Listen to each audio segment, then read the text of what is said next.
Chairman of the Economic and Financial Crimes Commission, EFCC, Ola Olukoyede, says the agency has uncovered money laundering activities and funding of terrorists by religious groups. The EFCC boss said the religious body got a court injunction restraining the commission from inviting, arresting, or prosecuting its leader. It's so saddening that I stand before this eminent audience today, that our experience in fighting corruption that involve religious leaders and even traditional rulers is nothing to write home about. As I'm standing before you, there is a matter we are handling, a pyramid scheme that involves over 30 billion naira fleeced from Nigerians. Along the line, some people died, some victims, collapsed and all of that. We were able to trace over 7 billion to a particular religious body. And so what did I do? I said, look, write a letter to the leader of that religious sect. We did. And the next thing we saw was a restraining order. The money traced to that religious organization to their leaders. We got a restraining order stopping us from inviting them, stopping us from recovering the money. Meanwhile, people have died along the line.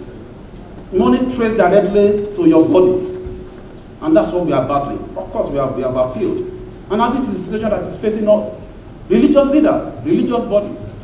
When I was chief of staff, we investigated the issue of money laundering. Somewhere in this country, there's a particular religion, a sect, that laundered money for terrorists.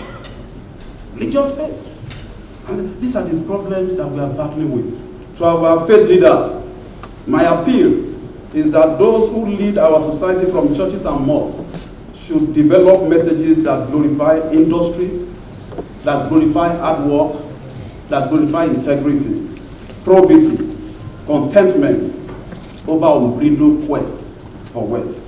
Irrespective of how it was made, we all must stand up and be counted in the effort to reset the mentality of our youth that the first lane to affluence is fraud. No, we should change their mentality. The Minister of Justice, Prince Lateef Fagbemi San, emphasized the significance of paying more attention to preventive measures in the renewed fight against corruption.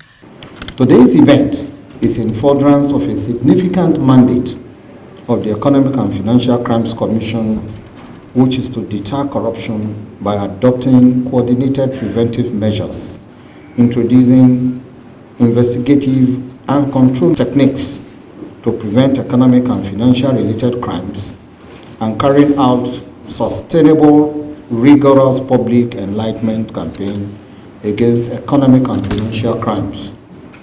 Since prevention is better than cure, I believe that concerted efforts should be channeled towards preventive aspect of the Commission's mandate, as it is cheaper and easier to prevent crimes. President, Christian Association of Nigeria, CAN, Archbishop Daniel Oko stated that corruption remained the major challenge of the country. Corruption remains one of the major challenges that we have in our country today, an albatross that hampers development and stifles the potentials of the youth. Corruption undermines principles of justice, fairness, and equality, eroding the very fabrics of the society. It is a cancer that eats away at the trust and integrity of institutions, hindering progress and development. It discourages hard work, dignity of labor, honesty, respect for one another, and creates a generation of angry and wicked generation that destroys the future of their nations with impunity. And it blurs the vision for a peaceful and developed society. Let us remember that the fight against corruption requires a collective effort, and by working together, we can create a Nigeria where honesty, accountability, and justice prevail. The Sultan of Sokoto and Chairman, Supreme Council for Islamic Affairs, His Eminence Saad Abubakar, promised to support the EFCC in its fight, adding that the fight against corruption is a fight for all. Today we are here at the invitation of the EFCC chairman, who is just barely about 100 days in office, but has picked a lot of things to do with the short time, which we commend him. And we want to assure you, Olu, we will support you 100% in this fight, for it's a fight for our lives.